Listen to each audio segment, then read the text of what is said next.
Hello दोस्तों, नमस्कार। मैं अमरीश मुगल से आपका एनआरके कोचिंग क्लासेज में स्वागत करता हूं। आज मैं कक्षा 12 के लिए श्रद्धा मनु हिंदी ले आया हूं, जो कि मैं बहुत ही अच्छे से पढ़ाने का प्रयास करूंगा। तो इसी प्रकार से मैं अपनी श्रद्धा मनु जो है स्टार्ट करता हूं।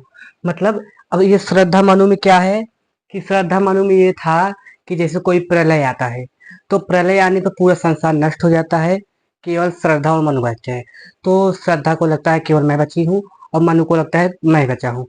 तो जो श्रद्धा जी हैं वो बहुत ही प्रसन्नचित रहती हैं, लेकिन मनु जी उदास बैठे होते हैं। वो सोचते हैं कि अब संसार नष्ट हो गया, मैं यहाँ पे क्या करूंगा क्या नहीं करूंगा। इसी पे वो रोते रहते हैं, सोचते रहते हैं, परेशान होते हैं। तो श्रद्धा जी खूब मस्ती में आती हैं, जिस कुरकुरे जैसे खाते रहती है अपनी मन की। वो सोचती है कि मैं अब तो अपने मन की हो गई हूँ, चाहे जहाँ आज जा सकती हूँ। तो इसी प्रकार से श्रद्धा खुश रहती है और मनु जी उदास रहते हैं। तो वो श्रद्धा जी ऐसे खुशहाली में आती हैं और फिर देखते हैं कि मनु जी बैठे होते हैं।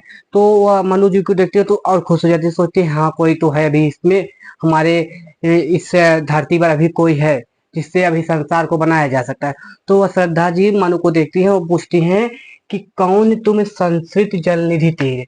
मतलब जो संसार सागर के किनारे पर, मतलब संस्कृत माने संसार, और जल निधि माने जल, मतलब संसार, और जल निधि माने सागर तट के, मतलब जल निधि तीर, मतलब संसार सागर के किनारे पर।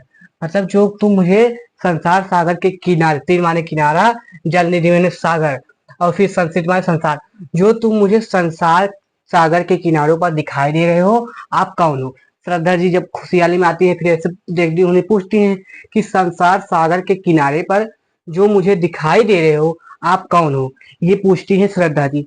तो तरंगों से फेंकी मड़ी है, और ऐसा लग रहा है कि मानो तरंगों ने मतलब तरंगों ने जो अपनी चमकीली मणि के समान कोई चीज फेंक दी हो। मतलब जो संसार सागर के किनारे पर आप दिखाई दे रहे हो, कौन हो, ऐसा प्रतीत हो रहा है कि मानो तरंगों ने मणि के समान कोई चीज फेंक दी हो अपने किनारों पर।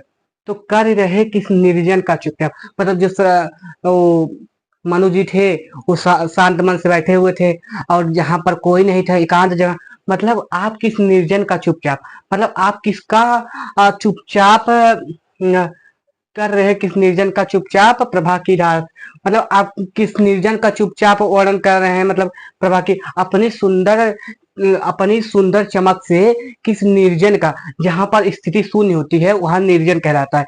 मतलब जहां पर कोई उपस्थित नहीं हुए, आप अपनी सुंदर चमक से किसका अभिषेक, किसका अभिवादन कर रहे हैं।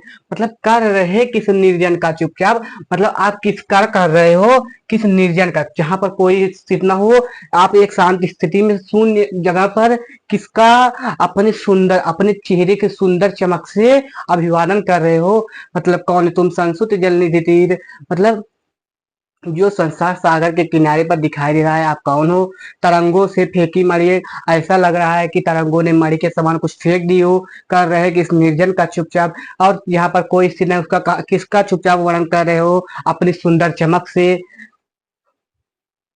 तो अब इसको मैं एक बार अपने राग में बैठा के बोलने का प्रयास करता हूँ कि कौन तुम संस्कृति जल निधि तीर, तरंगों से फेंकी मड़ी एक हो। कौन तुम संस्कृति जल निधि तीर, तरंगों से फेंकी मड़ी एक। कर रहे किस निर्जन का चुपचाप प्रभा की धारा से अभिषेक। कर रहे किस निर्जन का चुपचाप प्रभा की धारा से अभिषेक। मतलब श्रद्धा मनु में यही है। अब हम इसको राग बैठा के बोलने का प्रयास किए, आपको शायद अच्छी भी लगी होगी। आप इसी प्रकार से इसको हम जो बताए, हमें उम्मीद करता हूँ कि आप समझ गए होंगे, और हमारे इसको जो पढ़ाया हूँ आप इसको एक बार फिर से रिवीजन कर लीजिएगा। धन्यवाद।